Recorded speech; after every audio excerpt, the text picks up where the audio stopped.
இன்னைக்கான வீடியோ தாங்க வந்திருக்கு. வீடியோ வந்து சூப்பரா இருந்துச்சு அப்படி தாங்க சொல்லணும். நம்ம கௌதம் இருக்கார்ல, கௌதம் வந்து மதுமிதாக்கு வந்து மறக்க முடியாத கிஃப்ட் ஒண்ணு குடுக்காரு.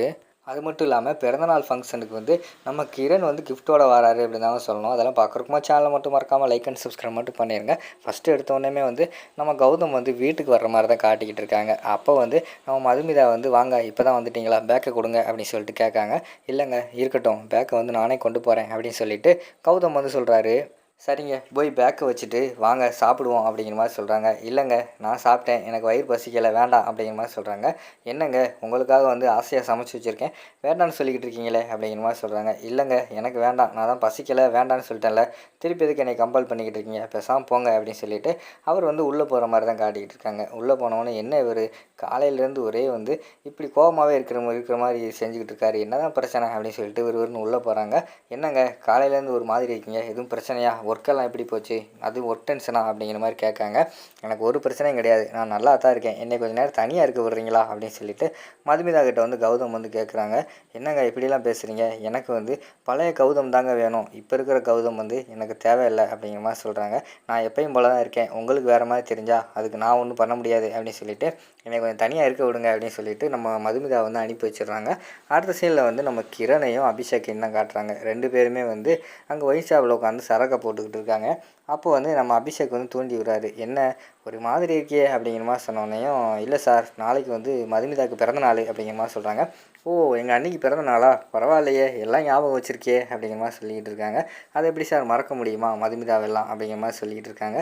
சரி அப்போனா ஃபோன் போட்டு விஷ் பண்ண வேண்டியதானே அப்படிங்கிற மாதிரி சொன்னோன்னையும், இல்லை சார் மணி இந்த நேரம் மிட் நைட் ஆயிடுச்சு, இப்போ கால் பண்ணி விஷ் பண்ணால் தப்பாக நினைப்பாங்க அப்படிங்கிற மாதிரி வந்து நம்ம கிரண் சொல்கிறாரு. நீ கால் பண்ணனா தான் தப்பாக நினைப்பாங்க அப்படிங்கிற மாதிரி சொன்னோடனையும், என்ன சொல்கிறீங்க புரியலையே அப்படிங்கிற மாதிரி வந்து கிரண் கேட்காரு. இல்லை எங்கள் அண்ணனும் அண்ணியும் சந்தோஷமாகவே வாழலை, அவளுக்கு வந்து உன்னையை தான் பிடிச்சிருக்கு, அதனால் நீ ஃபோன் பண்ணி விஷ் பண்ணால் ஒன்றும் நினைக்க மாட்டாங்க, ஃபோன் பண்ணலைன்னா தான் தப்பாக நினைப்பாங்கன்னு சொன்னேன் அப்படிங்கிற மாதிரி சொல்கிறாங்க.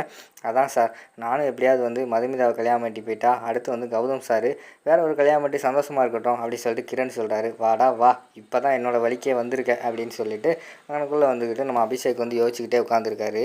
அடுத்த சீனில் பார்த்துக்கிட்டோம்னா அந்த பக்கம் வந்து நம்ம இவங்க கௌதம் தான் காட்டுறாங்க. கௌதம் பார்த்தா அவனுக்குள்ளே அவர் வீட்டுக்குள்ளேயே வந்து சரக்கு அடிச்சுக்கிட்டு இருக்கிற மாதிரி தான் காட்டிக்கிட்டு இருக்காங்க. என்ன இவர் சரக்கு அடிச்சுக்கிட்டெல்லாம் இருக்காரு அப்படின்னு சொல்லிட்டு மதுமிதா அங்கிட்ட வந்து யோசிச்சு பார்த்துக்கிட்டு இருக்காங்க. பேசாமல் நம்ம பொய் சொன்னதுனால தான் இவர் வந்து ரொம்ப ஃபீல் பண்ணிக்கிட்டு இருக்காருன்னு நினைக்கிறேன், நம்ம உண்மையை சொல்லிடுவோம் அப்படின்னு சொல்லிட்டு அவங்க வந்து ரூமில் உட்காந்து யோசிச்சுக்கிட்டு இருக்கிற மாதிரி தான் காட்டுறாங்க.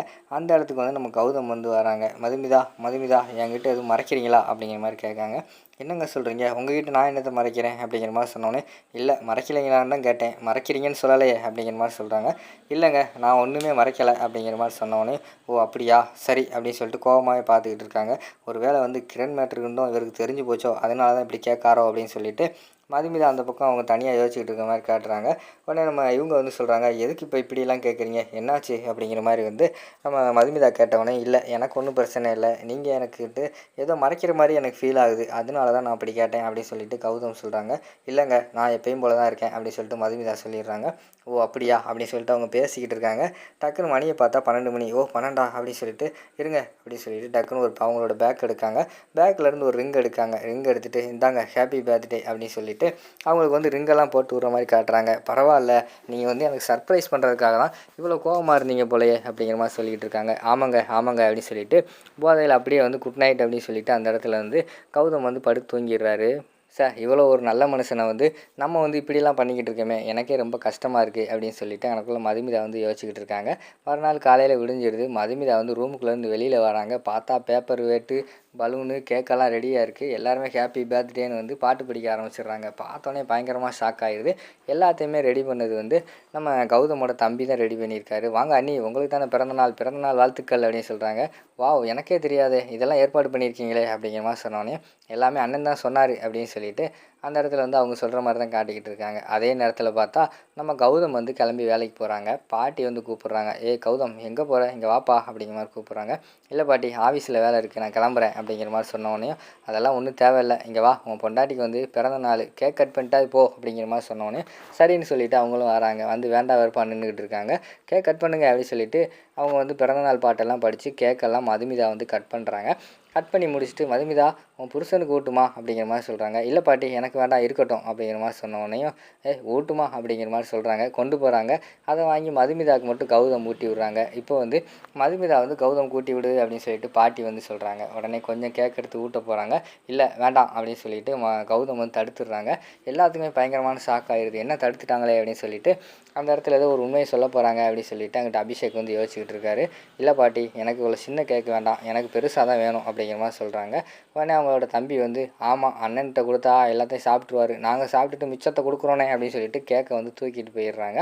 அடுத்து பார்த்தா கிரணை தான் காட்டுறாங்க. கிரண் வந்து கையில் ஒரு பொக்கை எடுத்துகிட்டு அங்கே வீட்டுக்கு வந்து பிறந்த நாளுக்கு நம்ம மதுமிதாவுக்கு வந்து விஷ் பண்ணுறதுக்காக வர்ற மாதிரி தான் காட்டுறாங்க. இங்கிட்டு பார்த்தா வீட்டில் இருந்து இவங்க வராங்க. கௌதம் மதுமிதா வெளியில் வர்ற மாதிரி தான் காட்டுறாங்க. அதோட பார்த்துக்கிட்டிங்கன்னா இந்த இது வந்து முடிச்சிடுறாங்க எபிசோட.